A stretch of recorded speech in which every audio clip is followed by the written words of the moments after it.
그다음에 앞으로 이제 개성공단 금강산에 있는 우리 사람이 만약의 경우에 연평해전이 생기면은 인질될 가능성이 많습니다. 북한은 이미 뭐 금강산이나 개성공단 이제 2012년에 전쟁 대비해서 이게 폐쇄하려고 지금 가고 있는 상태인데 우리가 계속 유지한다는 것은 정세상 맞지 않다고 봅니다. 그 다음에 PSI 문제는 지난 4월 14일날 청와대에서 이게 참가하겠다고 결정을 해놓고 북한이 전면전이다 이렇게 이야기를 하니까 지금 말 못하고 쑥 들어갔는데 이건 말이 안 됩니다. 지금 전 세계 94개국이 지금 참가를 하고 있는데 어떻게 북한이 그럼 94개국하고 전면전 하겠다는 건 아니지 않습니까? 그래서 이것은 당연히 참가해야 되고 저 생각은 뭐냐 북한 너는 작년 10월 달에 테러 지원국에서 해제가 됐으니 너도 이제 테러 지원국한테 테러 단체한테 그 핵무기를 팔지 않겠다고 약속한 거 아니냐 PSI를 같이 참가하자 이렇게 그 북한에 제의해서 언제까지 참가하지 않으면 우리는 혼자 독자적으로 참가하겠다 이렇게 강하게 나올 필요가 있습니다.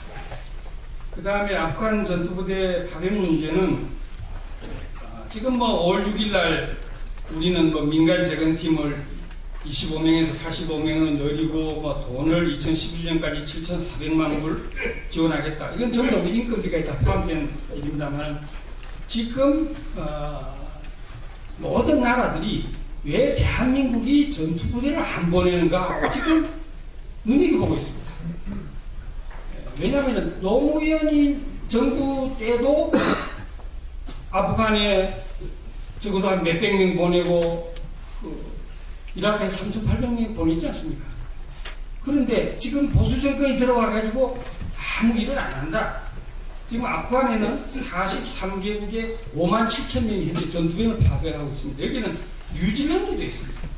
네덜란드, 폴란드 이런 뉴질랜드도 있는데 대한민국이 한국전쟁 때 194만 명의 도움을 받은 나라가 이거 안 한다.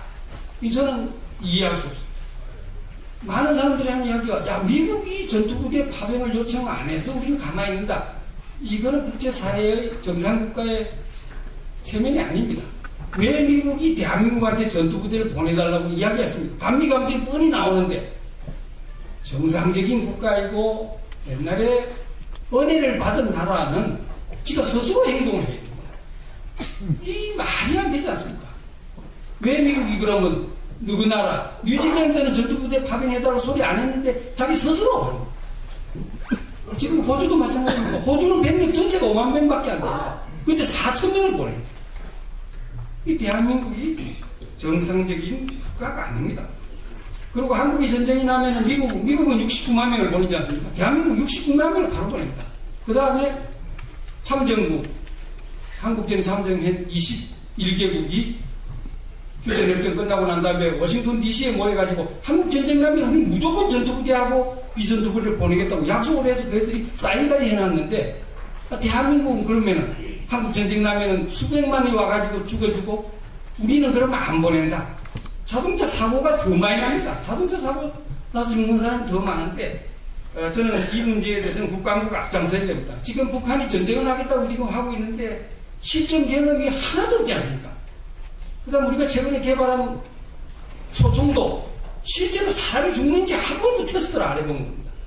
우리가 가지고 있는 K2 전차, K1 전차, K200 장갑차 하나 타고 올라갈 수 있는지 구름에 넘어갈 수 있는지 이거 한 번도 안 해본 겁니다. 그 다음에 장군들도 전쟁하는 방법을 한 번도 기획해 본 적이 없습니다. 비 오는 날 밥을 제대로 먹을 수 있는지 한 번도 안 해본 겁니다. 군인들이 이번 기회에 국민들한테 아프간은 한국전하고 비슷합니다. 산악전이고 동굴전이고 하니 이번 기회에 한번 북한이 전쟁을 2012년에 하겠다고 하니 네가 전쟁 경험이라도 얻어야 되겠다 해서 국방부가 앞장서서 나와서 국민들을 설득을 해야지 저는 안 된다. 해군은 그래 좀 낫습니다. 2002년하고 1999년에 연평해전이라도 한번 해가지고 그래도 한번 조그만 경험이 있지만 육군하고 공군은 한 번도 경험이 있지 않습니까? 월남전 참전 이후에 한 번도 안 했습니다. 북한 애들은 이라크전에도 참가를 했고 다 했지 않습니까? 73년도에 중동전에도 북한 애들은 조종사 보내가지고 다 참전했습니다. 우리는 지금 전투부대 파병을 6월 16일 날 한미정상회담 전까지 이걸 매듭짓지 않으면은 하여튼 한미동맹뿐만 아니라 국제사회에서 왕따를 내놓을 수 없다. 저는 그렇게 생각합니다.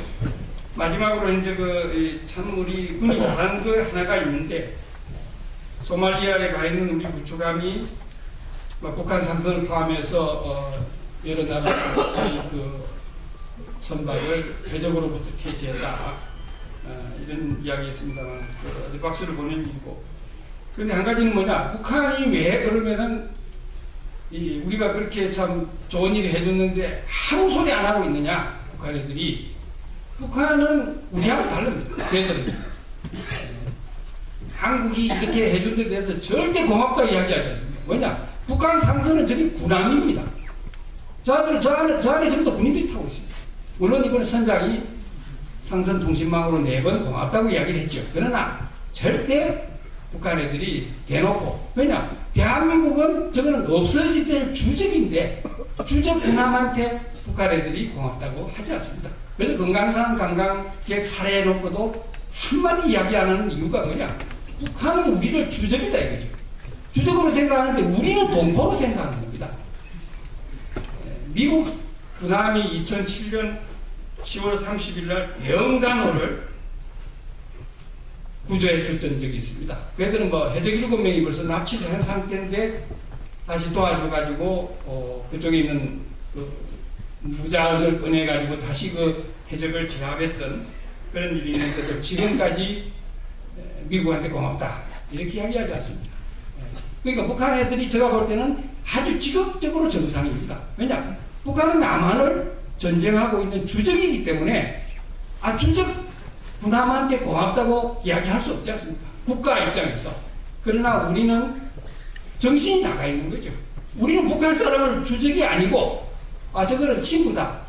그래서 저는 앞으로 북한이 또 해적한테 납치당할 경우가 있다 하면은 도와줄 필요가 없다. 이렇게 생각합니다. 그리고 이 3차 연평해전은 우리가 단단히 대비할 필요가 있습니다. 예, 감사합니다.